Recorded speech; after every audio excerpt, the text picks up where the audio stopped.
Hello everyone. Good morning all. How are you? చాలా రోజుల తర్వాత మళ్ళీ చాలా రోజులు కాదు, ఒక 2-3 వీక్స్ ఇంకొంచెం బిజీ అయ్యాను. అందుకే నేను కంటెంట్ క్రియేట్ చేయడం అవ్వలేదు. సో రెగ్యులర్గా చేయడం మంచిది అని మళ్ళీ నాకు ఎక్కడో గుర్తొచ్చి నేను మళ్ళీ స్టార్ట్ చేస్తున్నాను. సో చాలామంది ప్లెజెంట్ టెక్నాలజీని వాడి ఎంత దారుణమైన క్రైమ్స్కి అలవాటు పడుతున్నారు, స్టార్ట్ చేస్తున్నారు. అయితే నేను అలాంటి మైండ్ సెట్తో ఉన్న వాళ్ళకి ఒకే ఒక్క స్ట్రాంగ్ మెసేజ్ ఏంటంటే, మీరు ఎంత మైండ్ వాడి ఎంత టెక్నాలజీ వాడి ఎంత విధ్వంసాన్నైనా క్రియేట్ చెయ్యొచ్చు, కానీ మీరు అనుకుంటున్న హ్యాపీనెస్ని, పీస్ఫుల్ని కానీ ఎలా సంపాదించగలరో మీరు ఒకసారి థింక్ చేయండి. సో అల్టిమేట్గా ఏం కావాలి మనకి? ఎవరికైనా ఒక long term happiness, long term peace and self satisfaction, meaning to the life.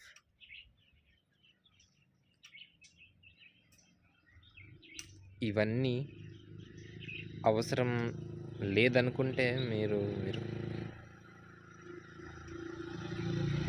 అవసరం ఎంత ఉందో మీరు ఒకసారి ఆలోచించండి. లేదని 99% ఎవరికి రాదు. ఎందుకంటే as a human mind set observer, I believe that everyone in the universe, in fact every living organism in the universe aims for peacefulness and happiness. So ఏమి సాధిస్తున్నారు దానివల్ల? ఫర్ ఎగ్జాంపుల్, మీరు ఏదైనా గ్రేట్ టెక్నాలజీని మీరు మైండ్ వాడి మీరు ఏదైనా destruct చేశారే అనుకోండి, అది సపోజ్ ఎవరికి తెలియలేదు. సో మీకు మీ మైండ్లో అయితే ఒక భయాన్ని అయితే ఉంటుంది. ఆ భయాన్ని ఎలా పోగొట్టగలరు? That's my question. సో ఏదైనా మీ బ్రెయిన్స్ని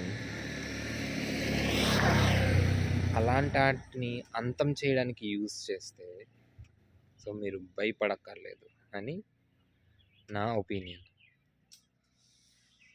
సో చెడు వైపు వెళ్తే ఎప్పుడు వాడు బిక్కుబిక్కుమంటూనే ఉంటాడు. ఎంత గ్రేట్ పర్సన్ అయినా, ఎంత గ్రేట్ స్పై అయినా,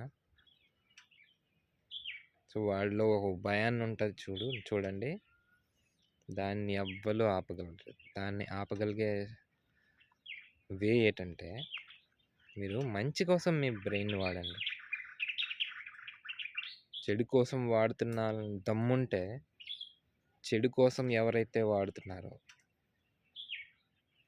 ఇలాంటి విధ్వంసాన్ని క్రియేట్ చేయడానికి, హ్యూమన్ బీయింగ్ లాస్ ఆఫ్ లైఫ్స్కి యూస్ చేస్తున్నారు, చెడు దారిలోకి తీసుకెళ్ళే ఇది ఏదైతే ఉంటుందో దాని మీద పోరాడండి. మీకు అల్టిమేట్గా పీస్ఫుల్నెస్, హ్యాపీనెస్, సాటిస్ఫాక్షన్ తోడవుతుంది. ఇంకా మీకు ఎక్కడ బ్రేక్స్ అనేది ఉండవసరం. సపోజ్ ఏదైనా తెలిసినా సరే, మీకు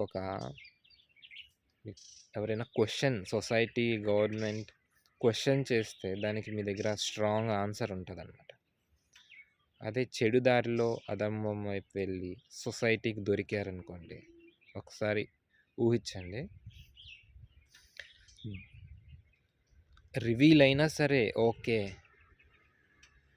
అంటే మీకు ఏ భయం లేదు ఎక్కడ. సో ఇన్ఫ్యాక్ట్ మీ లైఫ్‌ని కూడా సాక్రిఫైస్ చేయొచ్చనమాట. సో, మీనింగ్ అయితే ఉంటది ఆ లైఫ్‌కి. సో, మంచి కోసం చేస్తే లైఫ్‌ని కూడా సాక్రిఫైస్ చేయొచ్చు. అదే చెడు కోసం చేస్తే లైఫ్‌ని సాక్రిఫైస్ చేసిన ఒక ఉంటదన్న. ఒకటుంటది లైఫ్ మన బాడీ బాడీ ఒకటే కాదు డెత్‌కి, మైండ్‌కి, మన సోల్‌కి ఒకటి డెత్ అనేది ఉండదు కదా! బాడీకే డెత్ ఉంటది. ఈ బాడీయే స్పాయిల్ అయ్యి ఎక్స్‌పైరీ డేట్ ఉంటది. కానీ ద ఈజ్ సోల్ అనేది సోల్ అనే దానికి ఏమి డెత్ ఉండదు అని నా బిలీఫ్. మీరు ఒకసారి ఆలోచించి సో మంచి కోసం యూస్ చేసి ఈ బాడీని పోగొట్టుకున్నా పోయేది ఏమీ లేదని నా ఒపీనియన్. సో ఇదంతా నా ఒపీనియన్ మాత్రమే. Just think and redesign your mind set. Human mind can be human మైండ్లో ఒక సాఫ్ట్వేర్ ఏదైతే కంప్యూటర్లో ఎలాగైతే సాఫ్ట్వేర్ ప్రోగ్రామ్ ఫార్మాట్ చేసి మళ్ళీ revert back to new version, new software ఎలాగైతే ప్రోగ్రామ్ చేయొచ్చు, ఇన్స్టాల్ చేయొచ్చు, సో మనం హ్యూమన్ బ్రెయిన్ని కూడా అదే విధంగా ప్రోగ్రామ్ చేయొచ్చు. That's the beauty of the mind set. Already ఇక్కడ ఈ మైండ్లో ప్రాక్టికల్ కూడా జరిగింది. సో అందుకే అంత కాన్ఫిడెంట్గా నేను చెప్తున్నాను. సో చెప్పడం నా duty. The giving info is my duty only. Rest all it's your choice. Okay friends, I hope ఈ కంటెంట్ మీకు అర్థమైంది అనుకుంటాను. అర్థం కాకపోతే ఒకసారి మళ్ళీ రీప్లే చేయండి. So all the best for your dreams and vision. Love you.